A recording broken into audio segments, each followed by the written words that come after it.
Ce lundi, à 18h, la médiathèque du Pays de Lourdes a connu une belle affluence à l'occasion du vernissage de l'exposition de photographie ayant trait à la libération de la ville de Lourdes dont on fêtera ce prochain samedi le 80e anniversaire. À cette occasion, le maire Thierry Lavie a salué la présence du général Pierre Latane, un des derniers Lourdais à avoir assisté à ladite libération.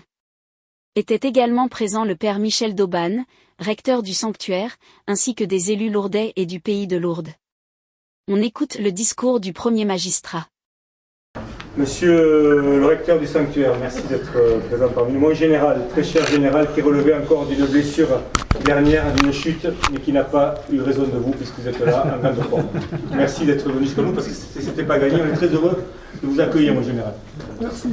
Mesdames et messieurs les présidents et représentants des associations patriotiques, mesdames et messieurs, avocats et qualités, mesdames et messieurs les journalistes, chers Lourdais, chers Lourdais, nous sommes ravis de vous accueillir à la médiathèque ce soir pour le vernissage de l'exposition relative à la libération de notre ville de Lourdes, dont nous fêtons aujourd'hui le 80e anniversaire, n'est-ce pas, monsieur Cabal? Absolument, Je tiens en préambule à excuser monsieur le président de l'agglomération Gérard Frémège, qui ne peut être là ce soir, mais représenté par monsieur le maire de Saint-Cléac, monsieur Gravelaine, qui est derrière nous. Vous pouvez vous avancer si vous voulez, monsieur le maire. Merci pour votre présence. Et puis un grand merci aussi que je salue, madame la directrice de la médiathèque, madame Karine Aristin, qui nous accueille toujours avec un très grand professionnalisme et toujours avec le sourire, vous avez pu remarquer en arrivant. Cette exposition est présentée jusqu'au jeudi 17 octobre. Jusqu'au jeudi 17 octobre inclus. Elle est ouverte au public et recevra des élèves des écoles de Lourdes et de son territoire. C'est un enjeu majeur à notre avis. Cette exposition a été imaginée, conçue et mise en place par le service culture événementiel de la ville de Lourdes. Je tiens à remercier tous les agents qui ont contribué, qui ont œuvré, et en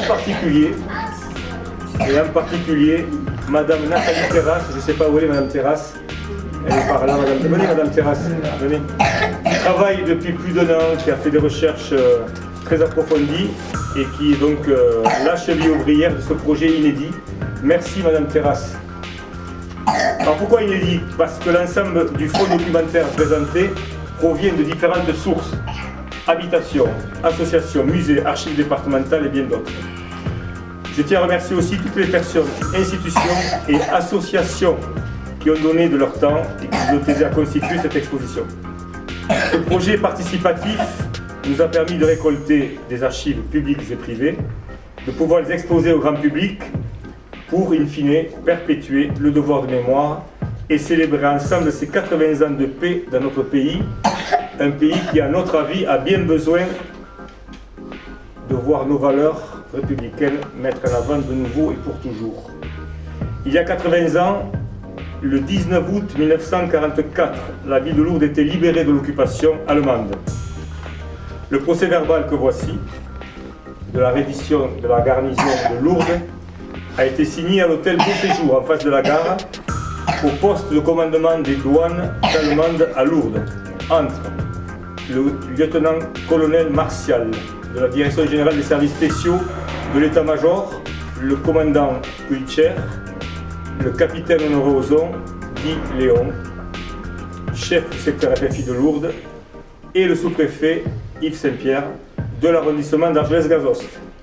9 officiers et 340 soldats allemands ont été faits prisonniers et leurs armements ont été saisis. C'est donc sans un coup de feu, sans qu'aucun homme ne soit ni blessé ni tué, que l'occupation allemande a cessé et que les habitants de Lourdes et de l'arrondissement d'Argelès-Gazost ont retrouvé leur liberté. Un détail qui n'en est pas un dans cette reddition, le colonel a émis 2 demandes. La première, c'est de voir ses officiers dormir à l'hôtel Beauséjour. Et la deuxième, c'est de pouvoir aller prier à la grotte pour une partie. Parce que 200 soldats sont descendus prier à la grotte. Auquel cas, il n'y aurait aucun coup de feu. Ils se rendraient sans effusion de sang. Merci à la ville de Lourdes pour avoir évité un bain de sang. Et merci donc à ce colonel dont l'intelligence a prévalu. Le lendemain, le 20 août 1944, le département de Haute-Pyrénées a été libéré. L'immense soulagement et la joie de la population locale, suite à la libération, n'occulte pas les longs mois d'occupation, de privation, d'humiliation qu'ont subi les populations civiles et militaires. Et n'oublions jamais que 150 actions de guérilla ont été menées entre juillet 1942 et août 1944. 205 résistants ont payé le prix fort, ont perdu la vie, alors que plus de 520 résistants ont été internés et déportés pour actes de résistance, opinion politique, orientation religieuse ou confession. N'oublions pas également que les représailles allemandes sur les populations civiles auront fait dans le département 78 morts et 50 blessés dans les 3 derniers mois précédant la libération.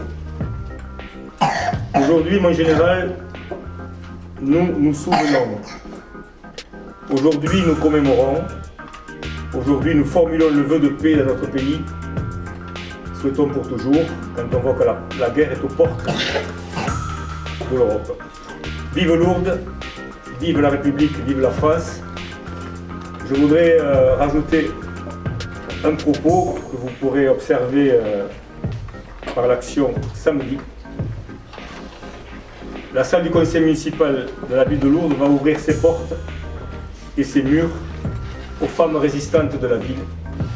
Vous aurez l'occasion, pour ceux qui vont y venir, de voir les portraits affichés au même titre que M. Jean Vallès, la salle porte le nom, ainsi que les autres résistants, dont certains sont morts dans l'opération de Jonzac. Voilà, les femmes rentreront donc à la salle du conseil municipal, et en particulier Radegonde Calais et Alice Carazé, que vous pouvez observer sur les photos derrière. Alice Carazé qui a été torturée et dénoncée par des collaborateurs à Lourdes, qui n'a jamais rien lâché et qui devait être acheminée à la prison Saint-Michel de Toulouse pour être encore plus torturée par un autre spécialiste de la torture. Un accident a eu lieu, elle s'en est sortie avec un homme qui était aussi qui avait été torturé, qui n'était pas bien. Et vous la voyez sur ici, voilà, derrière vous, mais ici, là. Vous la voyez sur cette photo à la fin de la guerre, donc le jour de la libération, avec ce regard déterminé d'une femme qui n'a jamais rien lâché. Voilà. J'espère que vous vivrez cette belle exposition avec émotion. Et puis rendez-vous ce week-end pour fêter ses 80 ans. Jusqu'au soir, il y aura un bal en dress code comme il y a 80 ans. Merci beaucoup. Vive Lourdes, vive la France.